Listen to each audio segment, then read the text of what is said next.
Well, we've got a camera over there, but right now we're on the presentation. My name is Lee Pomeroy, and I am chair of the board for the South Central Minnesota Clean Energy Council. For those of us who are here in the auditorium, we have coffee and water out there. Restrooms are over there. Our meetings are in person and via Zoom today. Sabri's already recording, and I want to thank South Central Service Cooperative, our hosts, and Mark Bregner, who's in charge of the meeting rooms. She stepped out for their work. Those who are online in the Zoom, please use the chat if you have questions. Also silence your mics. We don't particularly like barking dogs in the background. I want to also mention KMSU Radio from Minnesota State has a Thursday morning broadcast at 10:30 called Every Day is Earth Day. And you can also get them online by searching KMSU Every Day is Earth Day. And there are various podcasts, SoundCloud, Amazon, Apple, Google, you name it. And actually yesterday's was on our local nonprofit, the, sorry, remind me again. What's the name of it? Center. Yeah, Living Earth Center, which is growing food for, it provides properties, land for people to grow food for themselves and for food shelves and things like that. If you wish to be put on our mailing list and you're not already, I will put our email address in the chat. And so without further ado, we're going to introduce Bryn and Kyle, and they will tell you all about, the best way to go with community solar, right? Yeah. Good. Thank you. Thanks everybody for having us today. Like Lee said, my name's Bryn Shank. I'm an outreach and engagement representative at Cooperative Energy Futures. I've been working at CEF for about 2 years, but I've been a member of the co-op since 2020. And I first kind of heard about CEF way back in high school. So it's been a long time of me being involved with CEF, and yeah, we're doing some really great work. And here's Kyle.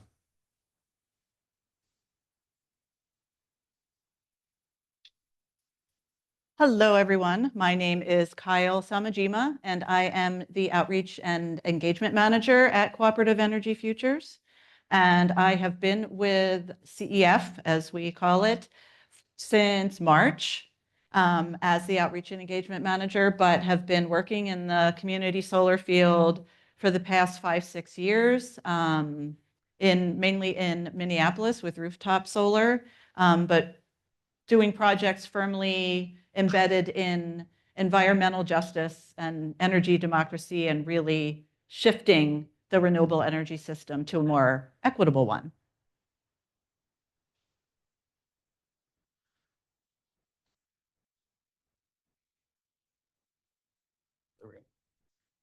So Cooperative Energy Futures, been around since 2009. The mission is to empower communities across Minnesota to build energy democracy through solutions that are clean, local, and ours.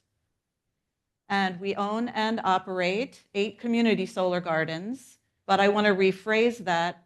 Our over 1,000+ members own the 8 community solar gardens. They don't operate them, which many of them are fine with that. They don't want to operate them. That's our job. We have over 700 subscribers, the majority low and moderate income. And I think that's it on that slide. And why energy is important in our world, basically, is it's a human right. It's like access to food is a human right. Democratizing energy is a tool for justice, and a transformed energy system builds a transformed world. I mean, our goal and what we often say at CEF is that the goal is not just to have as many solar panels in as many places as possible just for the sake of solar panels, but that to truly transform the energy system into one that is more accessible and equitable and shares the benefits of these systems. And it's more than technology. Obviously, there's a switch to renewable energy technologies, but we also want to see shift entire systems of power and who benefits from this renewable energy transition. Because right now, I don't think Excel shares profits with anyone here. Unless you're a shareholder, then they do. I like to also talk about how much their CEO makes, which is $22 million a year that we pay for. CenterPoint CEO makes $32 million with his benefits package. Again, that we pay for, and they don't happen to share profits. We're looking at people-powered energy that is decentralized. So really bringing resilience, energy resilience to communities all over the state. Democratized as in community influence and decision-making meets environmental justice and social justice needs.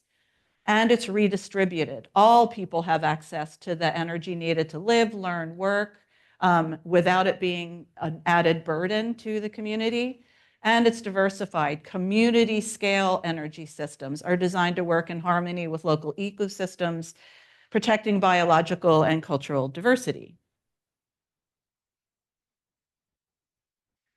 And again, this is another way to put that it's about access, shared ownership, work with green jobs all over the state, and really uplifting communities most impacted by pollution, economic injustice, and climate change.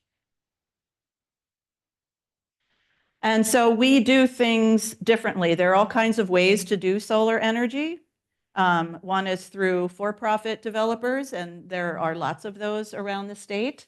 I don't know if there are nonprofit solar developers, but we're not a nonprofit or a for-profit, we're a cooperative. So all of our energy projects are owned by members. People become a member with a one-time $25 cost. So it is barrier-free. We will even do that $25 payment in $5 installments if it is a barrier for people to join. And those cooperative principles that we go by are cooperative principles that are nationwide and embedded in many cooperatives that communities are already familiar with, whether it's a dairy cooperative or energy cooperative. The rural electric co-ops have a little bit different model than we do, but came out of, again, a need because electric companies didn't want to get electricity out to rural areas. So they had to do it themselves. And again, and this is a co-op model up here that I won't go through all those slides, but really it's just a comparison of how a cooperative, a corporation, and a small business would look like. Yeah, and it really is, as a member, it's one member, one vote. The members get to elect our board of directors. We also take input from members. They are decision makers in how the co-op is run, in how profits are distributed.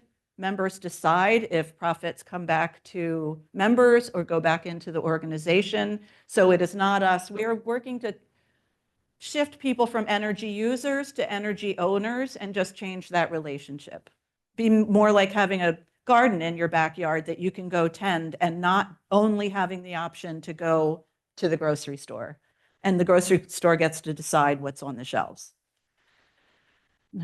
Yeah, one little additional thing that I would add is just that, in a corporation with Excel, you've got shareholders, and the more money they pay, the more say they have in the business, right? But with CEF, every member has equal say. We have members that are on the brink of homelessness and affordable housing, and we have people that are in Eden Prairie and Edina and are very well off.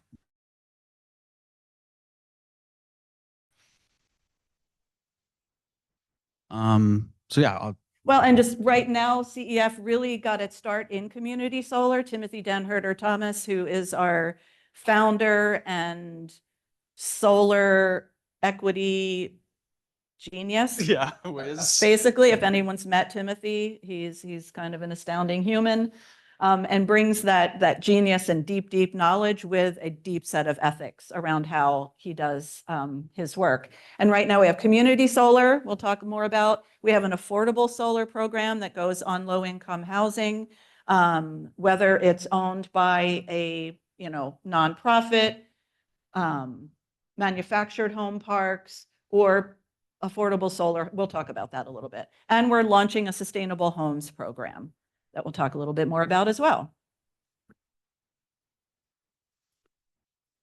Alrighty, so yep, I'm gonna try to run through this community solar stuff. My guess is a lot of people in this crowd know about community solar, but just kind of as a highlight overview. State law first passed in 2013, so CEF was founded in 2009. We were doing a couple different things between 2009 and 2013, doing some energy efficiency stuff, doing some pilot stuff, way before my time working at the co-op, but then the state passed this community solar law in 2013, and we basically pivoted and started developing these projects. So that is a poorly formatted chart, but kind of shows where all our projects are across the state. The ones in blue are the ones that we're working on. Minnesota's community solar garden program is the biggest in the country per capita. So people are sometimes surprised when they hear that. New York has the most solar panels in community solar, but like solar panels divided by population, Minnesota's the biggest.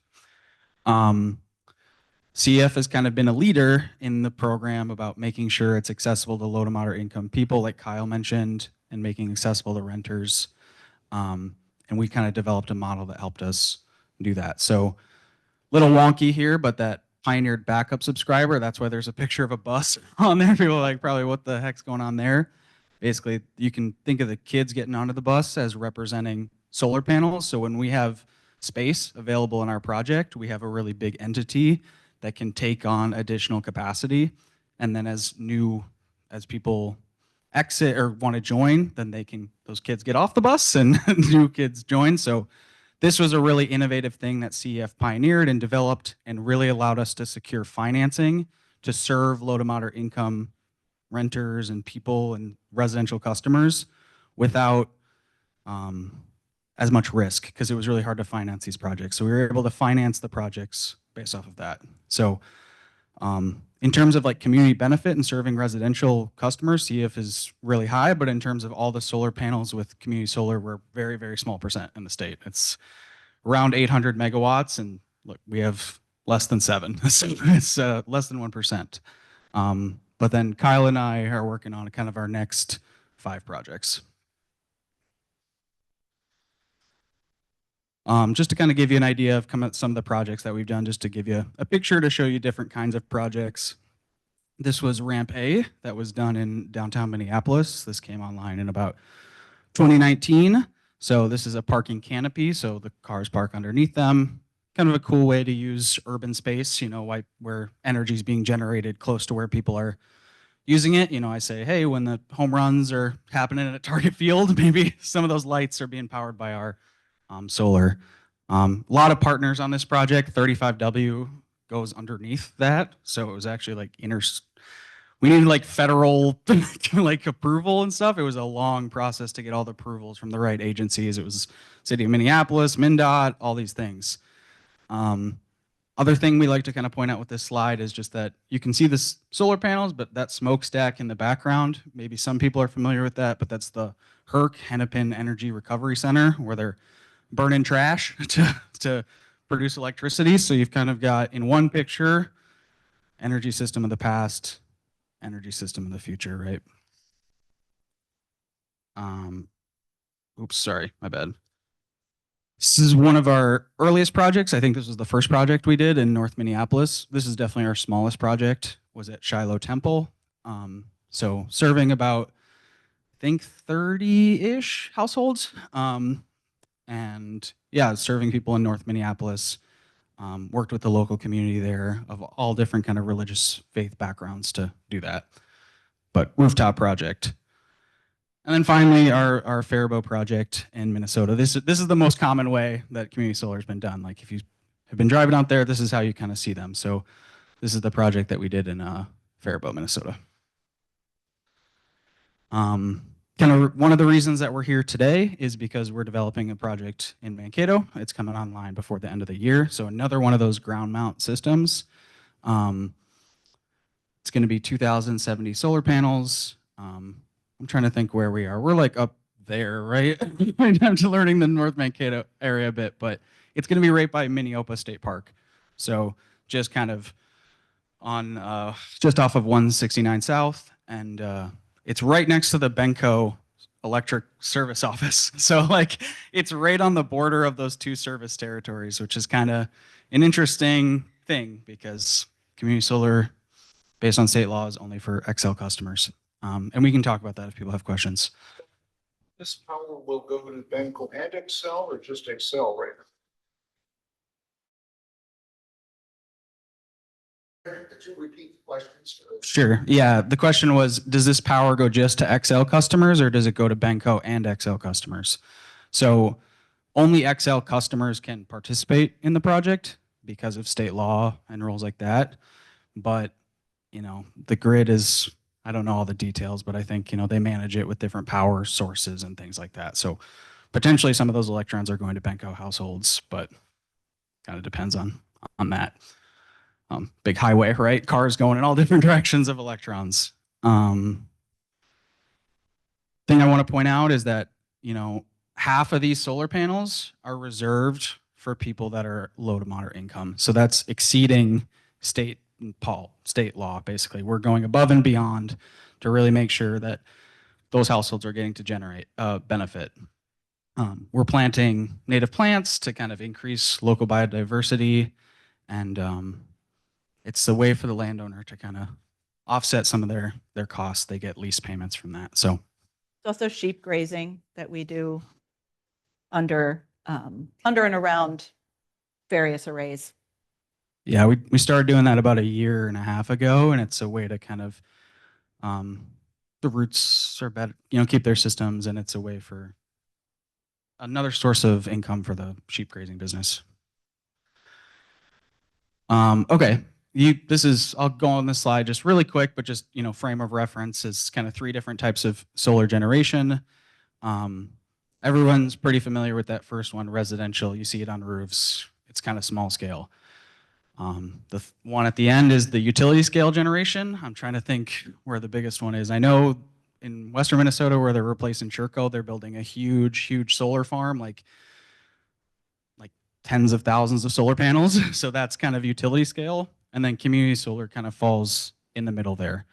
All of the projects that we've done so far are less than a megawatt. So just to kind of give you an idea of where it's falling is community solar is right there in the middle.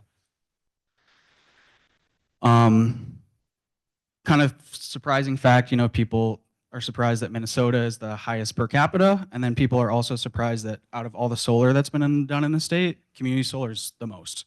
You know, like it's not utility scale, it's not residential, that yellow, and this, I've got to get a more updated slide.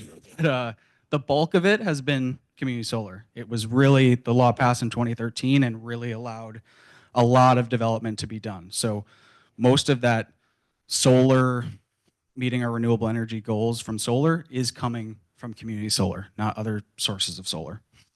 And I'll just say quickly that some of the pushback against community solar has been that it's just been benefiting corporate customers who have the funds, you know, to participate. But a lot of the institutional community solar subscribers are school districts, Yeah. you know, hospitals, things like that.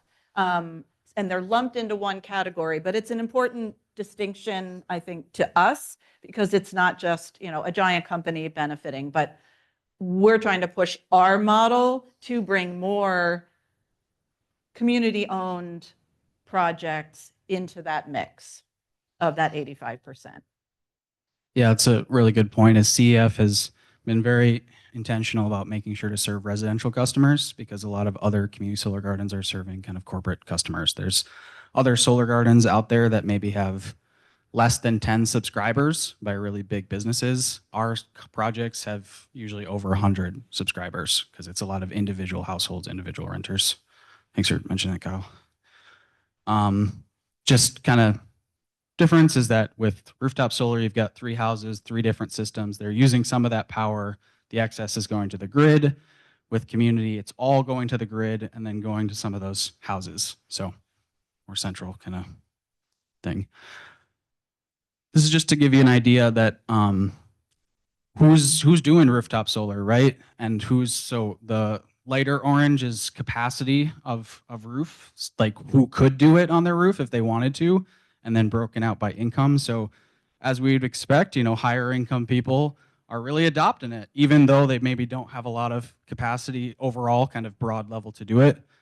But low income people, they aren't adopting it that much, even though they have a good amount of capacity on their roofs, right? They have sunny stuff, they have good access. So it has not been equitable, the adoption of rooftop solar. It's been higher income folks, people that can afford it, things like that. Which is kind of where community solar comes in, right? Because community solar is addressing some barriers that exist in rooftop solar.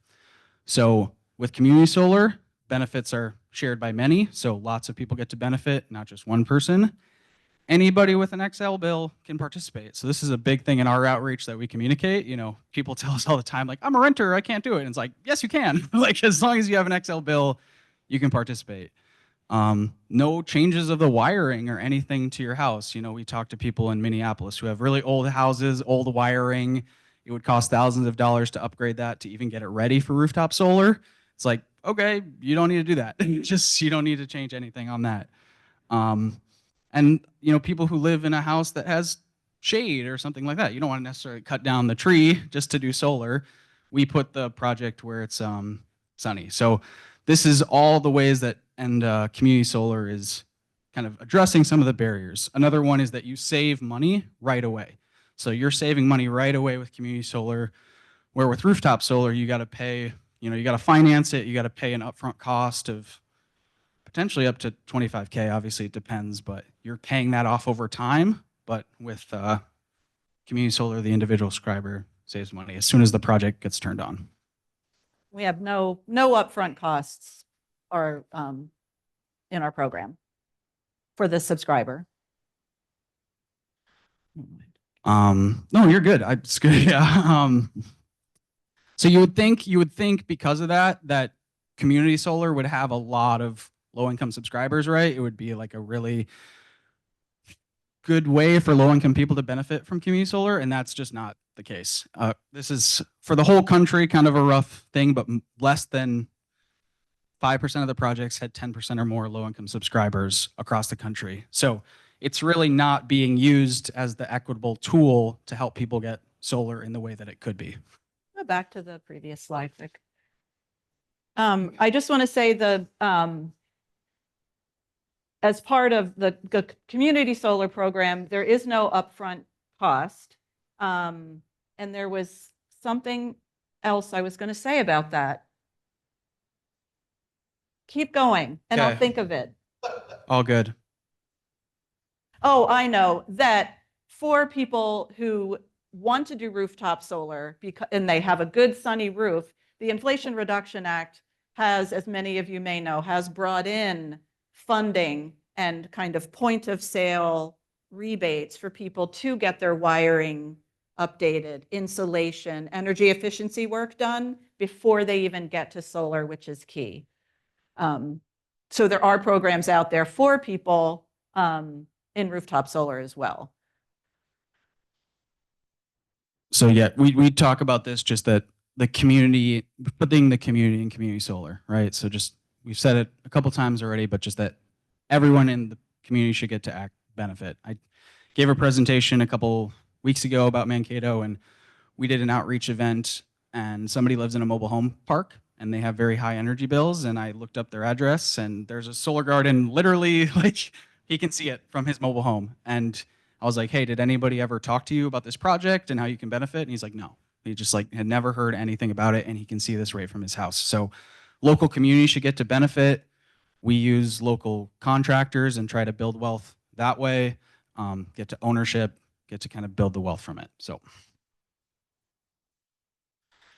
some of you may have heard that the state has passed a new community solar law. So there was some, the program wasn't perfect. It was good in many ways, but it had some problems. So this is just to give you a quick overrun of the changes. We can now serve more people than we've ever been able to serve before because they've made it so projects can be up to 5 megawatts. Before it was just 1 megawatt. Like, we obviously have to build a 5 megawatt project, but we can now do that with state law. Another big thing with the program before was trying to make it more local, was that a subscriber could only subscribe to a project if they lived in the county or an adjacent county. Now, because the community solar, the electrons are just going to the grid, that's really just kind of an abstract thing to just make that choice, right? You don't necessarily need to live near the project as long as you're of that utility customer. So that has now completely gone away. So any customer of Xcel Energy, whether they live in Mankato, can subscribe to any project across the state.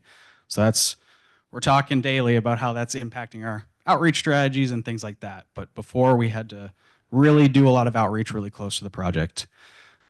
Increased consumer protection. So this is a big thing. This Department of Commerce is now administering the program. There's some more oversight to kind of make sure that every subscriber who wants to join community solar is getting some level of the same information, because I've talked to many customers who have looked into community solar and they're like, it's very confusing. And I'm like, yeah, because there's all these different companies that are doing it and they have all these slightly different rules, and it's trying to standardize it a little bit. I mentioned the backup subscriber a little bit earlier. This is now in state law. If a customer or entity wants to be a backup subscriber, they get like a better rate for that. So that's something that we advocated for.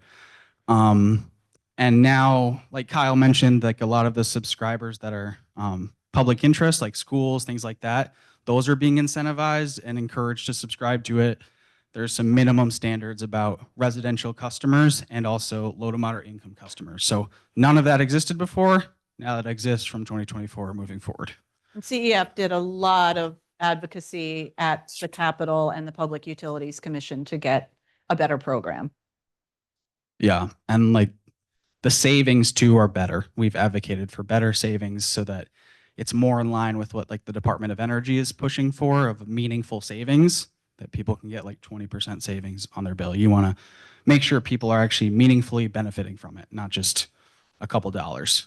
And just a quick addition, there has been pushback at the Capitol and even within the Department of Commerce by some people saying, oh, community solar costs people who aren't using it too much money. And that, of course, everyone comes with their point of view, but there has been deep research on that issue done by the Institute for Local Self-Reliance on the fact that that is not true. And I can send a link to that report that they have because it's very well researched and very well done. And ILSR that does a lot of amazing work around these issues. So some of you might already know some of these basics, but I'll just kind of run through it. It's sometimes called shared solar. Basically, you can kind of think of the big array as a big pie, and we're dividing it into different slices or subscriptions. So that's kind of what that photo there on the top left represents. Is that's a huge part of my job, and Kyle's job is to be managing, okay, who's has this many panels, who has this many panels, and then we kind of have it all full at the end of the day. I drove by this the other day, so I took a photo of it. I really liked it. It's garden, right? That's where the garden terms comes from, is you might see vegetable gardens in your neighborhood, and that's the idea, is that there's a plot where people are growing their little veggies in their individual plot. We're just doing that with solar panels. We're harvesting sunlight instead of tomatoes. And we do use that image for kind of understanding purposes. Technically, subscribers don't own the solar panels. Yeah. They own the energy, but it's just a visual way to describe it. And we make sure they know that as well, that, yeah, because then they get afraid. Do I have to maintain them? Nope, no, you don't. Yep. So it's a three-way relationship basically between the subscriber, the subscribing company CEF, and Xcel Energy. So the customers buy the power that's generated from their share, and they then get bill credits on their Excel bill for that. And I'll show you kind of an example in the next slides. All the energy that's produced from the facility goes onto the grid, powers other homes, businesses, and then Xcel Energy pays that customer for the energy produced. So they're paying the same amount of energy to the same share of kilowatt hours to CEF and Xcel, but the key thing is what they're paying to CEF is always lower than what Xcel's paying them for that generation. And because that rate that Xcel's paying them is higher and what CEF is charging them is lower, you're net saving money. You're saving money every month. You save money more in the summer when it's sunny and like we have more production, lower in the winter, but you're never in the red. And that's like something I really want to emphasize. And as for many of you people. may know, solar panels do love cold weather. They actually produce better. There may be fewer hours of sunlight, but they produce better in cold weather. Yeah. This is kind of an older slide because the rates are a little bit better now, but this is an example of what an Xcel bill looks like with community solar. What I tell people is you just get this credit at the bottom of your bill. So this customer before community solar would have owed Xcel $64.24. You know, that includes how much energy they consume that month for 405 kilowatt hours, all the taxes and fees, everything like that. Here comes the community solar credit. So their share generated 810 kilowatt hours. The rate that Xcel needed to pay them for that electricity in this example, 10.9 cents. So Xcel needs to pay them 88.29. So 88.29 minus 64.24 equals $24.05. So that would be a remaining credit on their bill that would roll over into the next month. So this customer for this month doesn't have to pay Xcel Energy anything. They didn't pay Xcel Energy anything. But it's, you know, not the full circle, right? CEF charges, you know, we have costs, we got to make money, we got to pay our rent, got to pay our salaries.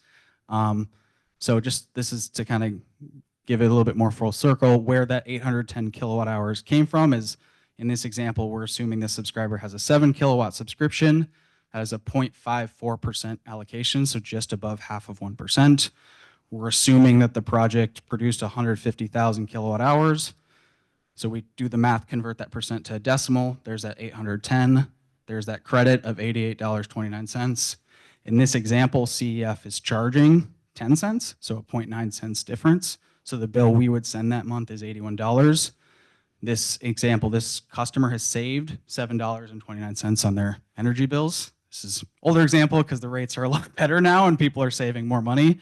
But just to kind of phrase it a different way, if this customer before community solar again would have had to pay $64.24, but with community solar, their electric cost would be $56.95, kind of taking the CEF invoice, including that negative credit that was rolling over. You can kind of minus that into that, equals $56.95.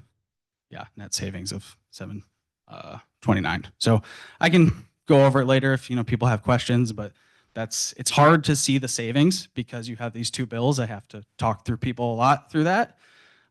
In other states with community solar, they have what's called integrated billing, where the utility just does it all on their end, and they have more participation in those programs, where they would just take $7.29 off their bill. So Xcel has been tasked to look into that, and CEF is also working on a solution, but yeah, you have to kind of look at both bills to see what you're saving. Xcel is supposed to have an integrated billing in place by 2025. Yep. And Yeah. I see some, you know, maybe skepticism in the room, which is why CEF is working on our own solution to that with a company to have one bill for people. So they don't have to get the bill credit and then pay a separate payment to CEF. Common questions and concerns I get from people is it is a 25-year contract. So they're like, I'm not going to live here for 25 years. And I'm like, that's okay. As long as you can just give us 3 months notice and you can leave. So it's really designed to be flexible and accessible. There's no penalty for terminating. A really cool thing about community solar is if you move and you stay an Xcel customer, you can still be benefiting from the project. That's a really big difference between rooftop solar, you know, because you're not going to take your solar panels in your moving truck. And then this is a really big thing CEF advocated for is some of you might be familiar with energy assistance or LIHEAP is the acronym. This is compatible with community solar. You can write on your LIHEAP application, and want some of my energy assistance award to go to my community solar provider. So that's a thing we advocated for, to make sure that's included, so that those people that are getting LIHEAP weren't being left out of being able to get a benefit from community solar. And your subscription can cover up to 120% of your electricity usage. So, and we encourage people to do that so that they're getting that extra 20% when that comes, depending on the time of year. Kick it off over to you, Kyle. And now we'll kick it up. We'll go briefly through our affordable solar program, but we really wanted to broaden the scope of our reach. And so we began doing residential solar installations in 2022. After this long process with Excel, honestly, there's just often pushback with Excel because, again, their main motivation is their shareholders. Profit-wise. So we have an operating portfolio of 5 projects at 207 kilowatts right now, with 60 people saving about 35%. It is available to renters and homeowners. A lot of times if a agency, like we work with a group called Beacon Interfaith Housing, they don't have any upfront cost to participate. Now they are the one who signs the contracts and goes through the, that process. But we do also have the renter or homeowner go through the process with us. Again, there's no money required upfront in this program either. And we have a big goal for that. It's open to single family homes. We do work with, there's a land trust in Minneapolis that's an affordable housing program, Habitat for Humanity houses. They are eligible along with people who meet a certain income threshold, such as if they're on, SNAP, WIC, LIHEAP, medical assistance. The other stuff is all. And it's really just, we do, as you don't want to put a solar panel array on a roof that needs replacement. And again, I had originally heard there was Inflation Reduction Act money to help people replace roofs. I am actually not sure what happened to that. I keep trying to find that. We'll get that information. But we come out, evaluate your roof at no cost, work with the building owner and the residents, get it through Excel, get it installed. Solar credits and energy savings begin to show on their electric bill immediately after it's connected to the grid. And CEF, a lot of people say, but I don't know how to take care of solar panels. I don't have access, et cetera. They have no obligation for any of that. We cover maintenance, repairs, insurance, and production monitoring for 25 years. Yeah, one thing I would just kind of quickly add is that one of the reasons we made this program in the first place was way back in 2022, we didn't know that the state was going to pass this better community solar law in 2024. And we wanted to be able to offer renters particularly better savings with solar than what we currently could offer at the time. So that we wanted that to do that basically. Yeah. And it really is, kind of risk-free to the host. For all those reasons listed there. Then we work out a power purchase agreement with the resident. And it follows, now if they move, they're not taking that array with them, but the next person to move into that unit could then benefit. There are times where we will have to reconnect an array to a different resident. And that's just a cost that we will bear in this kind of program. And CF only gets paid for solar energy generated, so we're incentivized to make sure your system stays productive and well maintained and well taken care of. And this is just a list of, cost comparison, bill without solar, total CEF, and Excel bill with solar, and the savings and the percent. And the rate does go up. The bill credit rate goes up each year. Is it 2.5 or 2%? The rate that you pay CEF goes up 2% each year. It's also a 25-year contract. And the main reason we're doing that is just to kind of keep pace with inflation. But when we don't have an example of that chart of the rates, but even at the end of 25 years, the rate that they would be paying CEF is less than what they're currently paying Xcel for energy. But the bill credit rate also goes up. Yep. So this is just, I mean, the thing about this is with this program that's a little bit different than regular rooftop solar is they do have a CF bill because they're paying us for the energy that's generated. You know, if you did your own solar system, you don't have to pay a separate bill.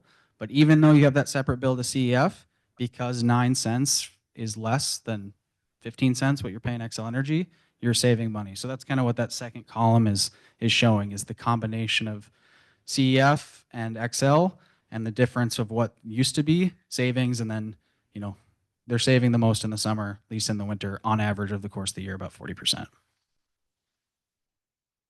These are some of our partners in Minneapolis. Some of our most valuable partners are housing agencies and community action groups of the different counties around the state. And we do have this sustainable homes program that we're super excited about. It's in development. It's just a natural partner with all the other work that we are doing. And these projects around energy efficiency have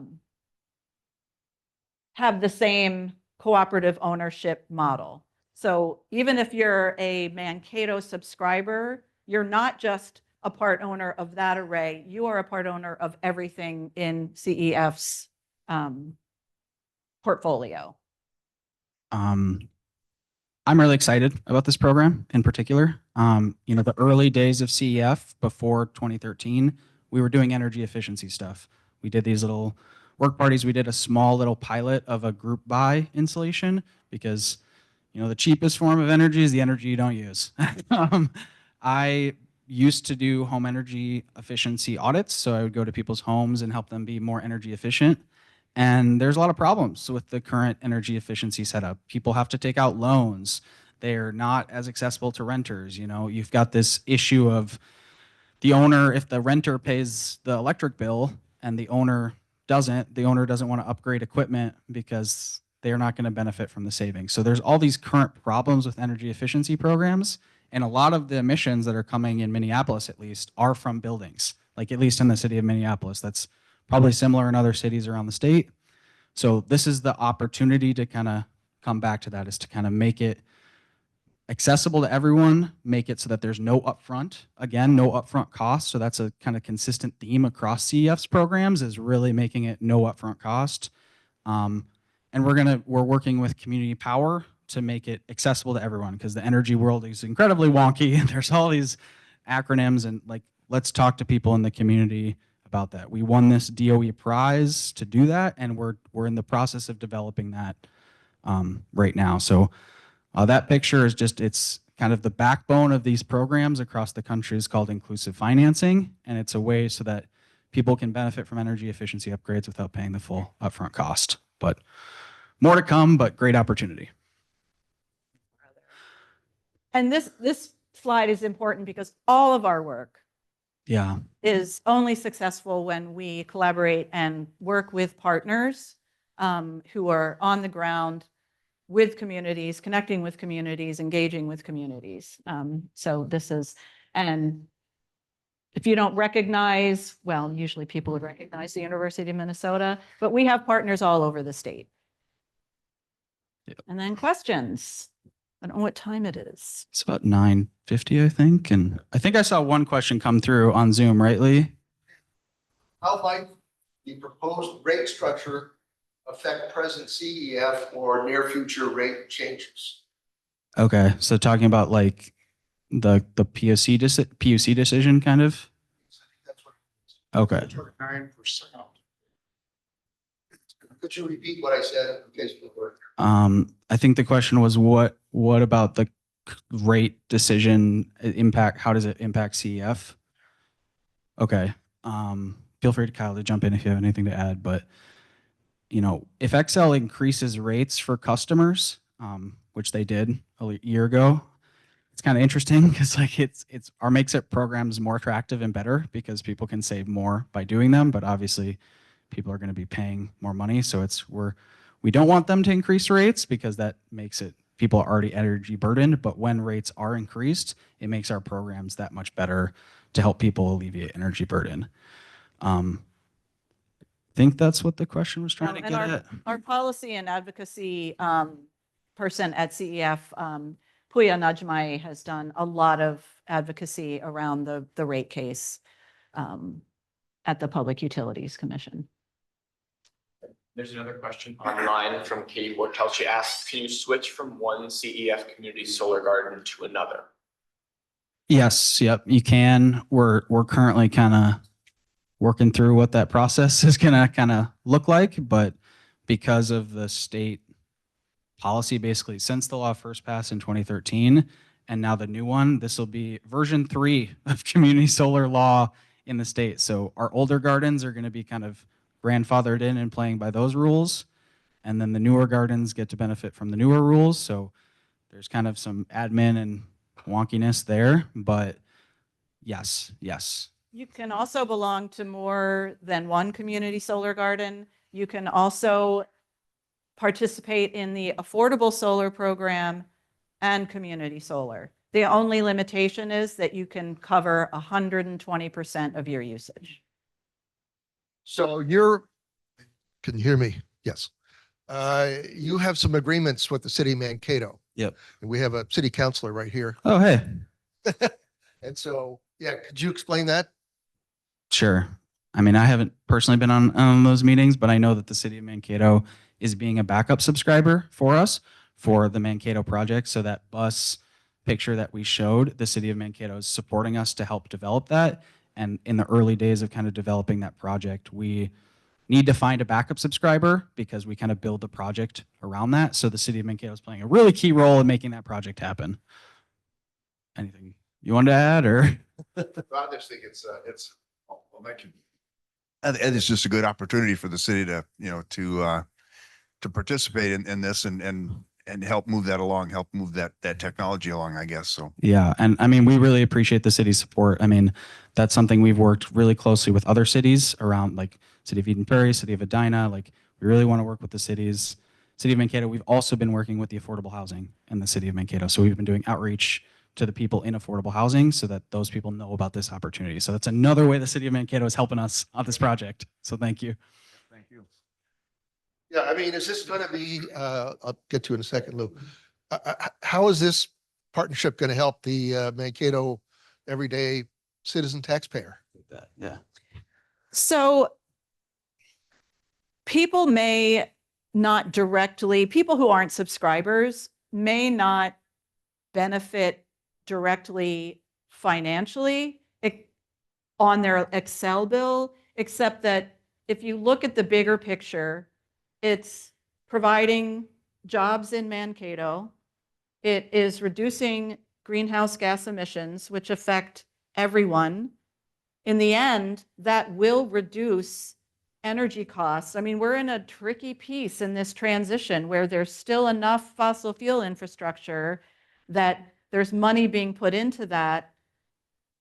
And you can have all kinds of calculations, but you have to take where is money wasted right now in putting gas infrastructure in. It's a complicated formula, but I do think everyone at some level benefits from equitable, accessible, renewable energy programs. It may be on a different time scale or financial scale, but it's a good question and a complicated answer. Well, yeah, one additional thing that I would add is that every electric customer gets to benefit when energy generation is closer to them. That makes them more resilient. So even if we have people that are not subscribing to this project, some of those electrons, right, are going to their house. So it makes the grid more resilient to have energy generation closer. So that's a way that we're making it more resilient to prevent against blackouts, things like that. And I know you have a question, but I just want to add to that resilience piece. The more we get smaller, distinct, that distributed energy, we are more resilient, because it means if, Faribault has a storm, it doesn't have to mean that Mankato's electricity goes out. So there's that resilience of getting more battery storage, less utility scale and more local scale energy benefits everyone as well. So yeah. You have a question? Thanks very much for coming today. Very interesting presentation. Thank you. And I want to start my question by letting you know that our household has been a member Oh, of Cooperative Energy Futures. Thank you. From the Yay. beginning. And then my question is, I remember an article that I saw on the Star Trip earlier this year that said the PUC has decided that they're paying too much to community solar garden subscribers. And I thought, oh no, that means I'm not going to get the same bill credit that I have. And the bill credit, I went for the whole 120%.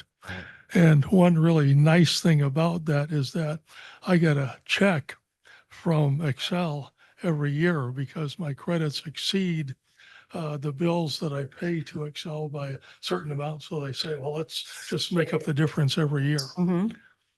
So, but What garden are you a member of? which I believe it's the Faribault Faribault? one. Yeah. Mhm. It's actually the Janesville Garden. Okay, Wasika project. That was Brianna Baker, by the way. Thanks, Brianna. Yeah, it is Janesville. That's right. Because I joined under the rule that you had to be in the same county or in an Right. Edison county. Right. So- This is an issue that we'd be happy to like go into more in full because there's the applicable retail rate and the value of solar. And there was a change in that pushed by Excel. There was a lot of pushback against it. It is not an issue that's over yet. There probably isn't enough time to go into it all, but bottom line for people in the former rate area, you'll still end up paying less, but the bill credit will be lower than it was, but you're still coming out ahead. Be on the lookout. We have a meeting coming up in October to talk about it. Yeah. But Yes, we'll be going into and with people who have the absolute detailed expertise.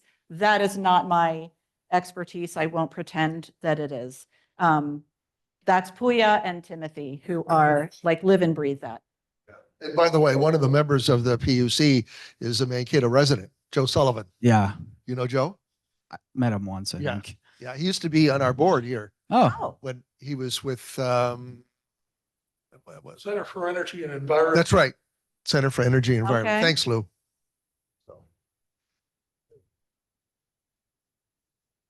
So I live a mile east of here in a subdivision that's served by Benco. And Yeah. it's always frustrated me. I couldn't get it. Is there any group like yours that works with cooperative members? I mean, that's the dream. I mean, kind of, it's a dream. I would love to do a community solar project with a co-op. And there are some co-ops across the state that have done community solar, but the tricky thing is that they get to do the rules how they want to do it. And so we got to develop our business model to make sure we can make revenue. I haven't been on those conversations, but my understanding is we've talked to several co-ops and we just haven't been able to get something to work.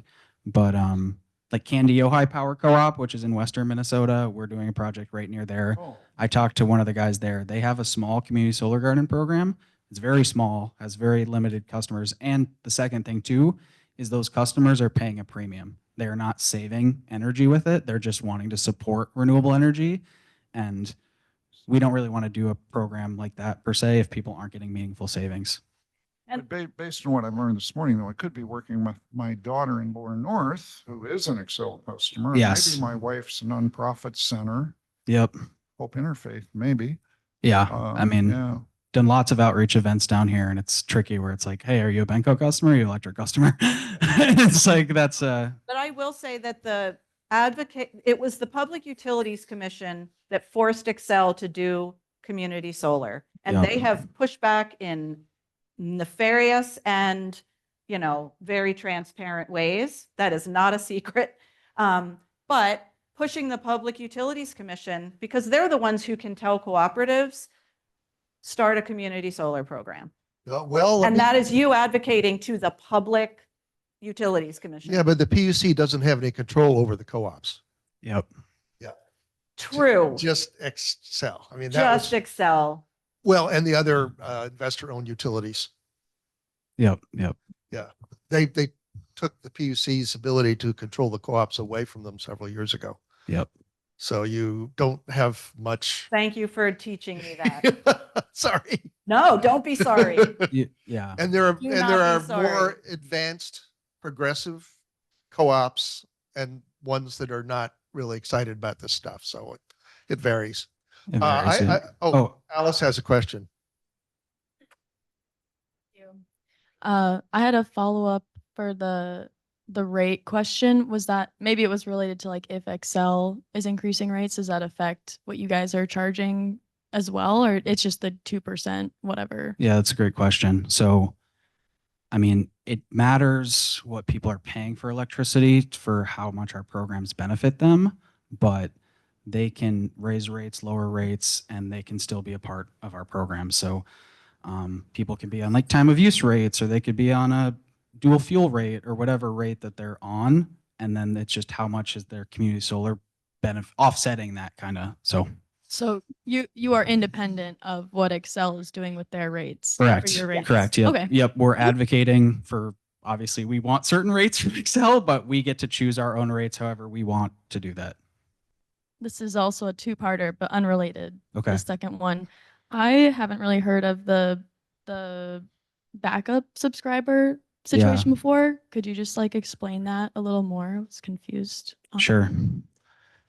Feel free to jump in. Do you want to, I mean, Well, really, they are usually a bigger entity like a school or, a city, a line of hospital. We're looking, there'll be a backup subscriber for our Midtown Minneapolis 1 megawatt parking canopy array. They sit there as a, if needed, subscriber. So a lot of times they'll say, because only any subscriber can get up to 40, they can't get up to more than 40% of any array. And there are all different ways you can set up a backup subscriber. Some are up to 40, some aren't. Like the city of Minneapolis wanted to have a really low backup subscriber portion because they wanted more to be available to community members. But it means they're there if there's a lot of default in, because there are just more financial precarious situations in low and moderate income communities. Banks weren't willing to take the risk on that. Some are more willing than others. A lot of credit unions are. But it's really a way for us to know that we can move those kilowatts to someone else and then move them back when we get a subscriber. It's a safety net. And it's a way, and we work, if it's a nonprofit and they wanted 40%, get their whole 40%, we would do that. And maybe 10% of that is backup. So there are all different ways it's arranged. Yeah, I guess I would add too, I guess from my understanding, it's that with the backup subscriber, Cooperative Energy Futures, you don't get paid unless there's somebody subscribed to those panels. Yes. Or maybe it's at like the utility rate of like 2 cents or something. Yeah, less. So when they sort Exactly. of switch the subscription over to the backup subscriber, they're still getting paid at whatever the rate is that that person would otherwise be paying Excel or a higher rate. We get paid at like the backup subscriber rate. So it's still not as good as like a residential subscriber, but it's a lot better than if it was just not subscribed at all. And then I guess there's one question from Katie again online about if the legislature can require co-ops to develop community solar gardens. I mean, I think the legislature can do whatever the legislature wants to do, but it's like whether they do that or not. But yeah, like Lee mentioned and things, that this has been a hard thing, is that different types of utilities are regulated differently. So we haven't been able to work with municipal utilities really as much and cooperative utilities as much. And honestly, our Puya Najmai, our legislative liaison, would be able to better answer, those questions. I myself, obviously, I just moved into CEF, like I said, in March and wasn't really working or didn't have standing knowledge on rural cooperatives, and I want to learn a lot more. I just want to learn how they operate, why they operate the way they do. Yeah, I mean, I would say a little bit more of an intangible thing as part of our work is definitely educating people about co-ops and just how co-ops work. And like when I've been to events and they say I'm a Benco customer and I say, oh, it's a bummer you can't participate in our program, but I'm educating them about, hey, you are a member owner of Benco and like you have a say in Benco and you should go to that annual meeting and tell them what you want. Because XL customers do not get to do that. They do not get to do that unless they buy shares. So that's definitely part of our work is just educating people about their energy rights and their energy bills and things like that. I guess I have one question about, I guess, could you talk about where the Mankato Solar Garden is at right now in terms of like how, being built? And then also if people are interested, how they can connect with you. Sure. Yeah. Thanks.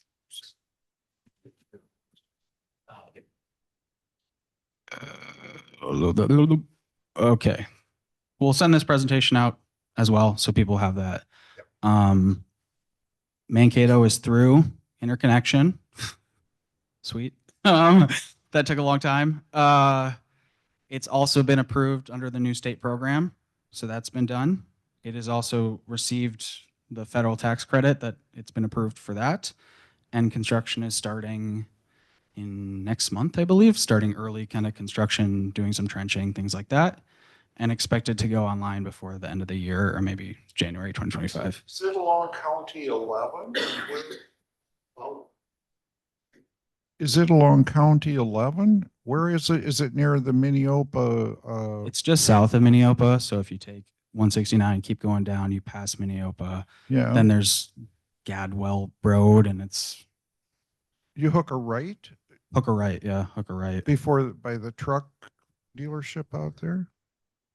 Before that. Before that. Okay. I've seen it twice, the site. I mean, so there it is right there. So this kind of, that's Gadwell Road. This is 169. And there's a small little plot right there. So. By the hill, right? I believe it's just at the hill or right before, at the hill where 169 goes out of Mankato there, right? I think so. It's, Mm. I thought it was across, I don't know what this road is. This might be 11, whatever this highway It's is. right. It's not too far from the tank farm. And Yeah. I think it's across the road from Williams Nature Center. So My for those- geography of rural Minnesota has increased significantly. Yeah. So, yeah. Ironically, it's basically in Benco's backyard. Because Yes. Benco office is just up the hill from The there. Benco office is like right here. Yeah. Kind of. So it's before Highway 6, can't be before the Highway 68 turnoff. Yeah. I know it's right on the border. Like Yeah. it's literally right on the border. Like the Benco service territories here, electric, it's like right there. Okay, but let's move on here. Okay. Because for a lot of people, local geography is probably not what they want to hear. Sure. Um, are you able to get the hookups you need from XL? I know a lot of solar developers have told me, and I've heard through the grapevine that it's XL saying that we're, our lines are fully booked. We can't extend, we can't put up solar here. We can't put up solar there because we just don't have the capacity to do so. What do you know about that? What I know is that MNSEA, which is the Minnesota Solar Energy Industry Association, MNSEA, the Just Solar Coalition, a lot of entities are working at the legislative level, at the PUC level, to understand the actual reality of interconnection and where XL is creating unnecessary barriers and rules. And that, again, that could be an hour unto itself. What? Oh, you go. You have something else to add? Go ahead. Okay.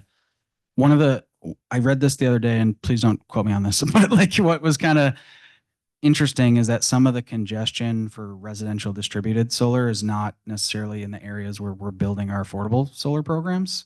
So a lot of the congestion has more been in those higher income areas. So we have a little bit of an easier job doing it, and we've been having those interconnection applications go through fine. Booyah is very much working on like kind of policy reforms for interconnection and how it can be better, because we don't have, beyond those next 5 projects that are coming in development, we do not have any other future ones in development and interconnection, and we'll kind of see how that goes. I have heard from several people who've signed up with other community solar companies that they've changed ownership and, Yeah. they're sending and then they're just having real troubles. And Yeah. so, some of them have gotten out of their contracts. And I mentioned Cooperative Energy Futures because I like the model, the Right. co-op model. So anyway, comments on that? Well, I think we are a local grassroots Minnesota cooperative that has a solid model. We've doubled in size just in the last year. I mean, there's always a chance that any entity can go out of business, disappear. There's no guarantee of anything, but I will tell you that CEF is a strong entity with local roots, employees, infrastructure. We will not be sending our billing out, somewhere else, or are engaged. A lot of companies, a lot of solar developers hire outside firms to come in, even from outside of Minnesota. If we work with a community and work with another partner, they're a local partner. All that to say that we are here to stay and local. Again, Local meaning based in Twin Cities, but I mean Minnesota. Minnesota, yeah. I mean Minnesota. Yes, our office is in Minneapolis, but we are a Minnesota entity. Yeah. And again, it's up to us to build that trust that we'll be here. And I believe we will, because our model is strong. And Yeah. Now, do you do all your own work, or do you contract out for some of the work with other installers? Yeah, we contracted out. So, I mean, we have a staff of 16 now. Yes. Last year we had a staff of 8. We don't have any solar installers on Okay. staff. So we hire a big solar installer and contract with them to actually build it, source the panels. So Okay. but yeah, that we're is- managing all of it. We're managing Sure. all of the development of it. Sure. But we also employ local installers. We want to create local, Yeah. jobs. And we have bottom line, requirements for paying them a certain amount, work situations, working conditions. I mean, so we're really making this local. Yeah. As much as possible. Yeah. Can't always, and we're working to get our solar panels from northern Minnesota. They're going to open a solar panel recycling facility in, oh my gosh, if anybody here online knows, I just met the person. Montgomery, Minnesota. Montgomery. Yeah. Anyway, that's exciting. So I mean- really looking to make this full circle Just in to Minnesota. quickly go back to your previous point, Lee, I'll just be really quick, is that like with Cooperative Energy Futures, they are more than just a subscriber. They are not just a subscriber, they are a member owner. So we have it's our last resort to kind of sell the project, and it would be very complicated about being like, how does the membership work and all that? We can't just kind of trade our subscribers or sell them the same way that these other companies kind of can. Okay. Anybody else have any questions in here? Anything online? I'm wondering, what are the size of the solar panels that you're putting up in your community solar? I know the ones on my roof, when I first put them on, they were just 260 watts. So what size of solar panels are going up these days? Okay, you're asking me wattage. I can answer that question. I was hoping you weren't asking me actual dimensions. I was No, like, not oh dimensions, God. wattage. I think we're doing 560. 560 watts. And like I did a tour of our Wasika project a couple months back, and those were like 230s or 240s, and now it's more than doubled. Yes. So that's, And the price difference, about the same?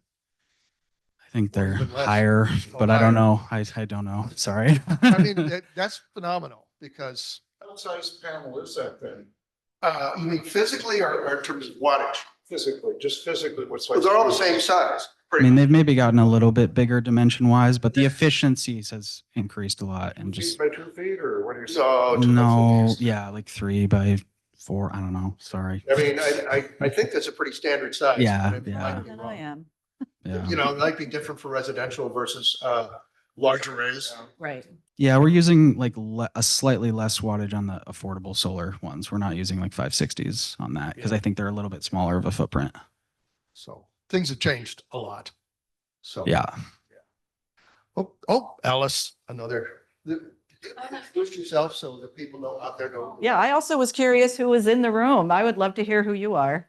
Hi, everybody. I'm Alice Lesh from Frontier Energy, also in the cities. Drove down. I was just following up. I do want to see that one community solar study you mentioned from ILSR. Okay. I didn't have a question, just that. Sorry. Sure. Yeah, we'll get that. I was trying to look for it online. I couldn't find it easily, but you have it. Mhm. So, yeah, in Frontier Energy, we had Tanuj Gulati speak to us about what they do.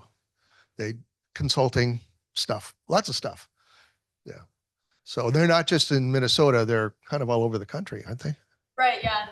I think part of the reason I'm really interested is we're working on grants as well. I'm on their grant team, and we had a municipal electric utility put in a federal application for an affordable community solar program and a battery.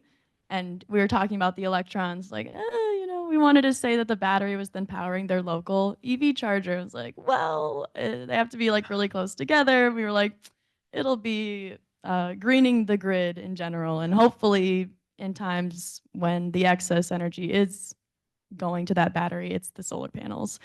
Right. But I also like that slide you put that most of the community solar gardens have been going to like institutional subscribers. Historically, right. So that's cool to see that we're trying to, at least in this model, it would just be for the people in the town. And I mean, maybe businesses would be more intrigued about it, but the solar panels themselves would be on top of low income homes. Very cool. And I was intrigued, I think your income, I don't know if they were your income cutoffs, but you were mentioning the IRA stuff, the probably homes and here programs. Yep. And they say mid-income is all the way up to 150% AMI, but you guys are using 120, or was that a different program maybe? Do you want me to take that or? Put that slide up. I'll take that. Okay. It's fun stuff. Yes, that the IRA has now kind of created this 150% area median income as like a new income threshold that really wasn't used in other programs at all.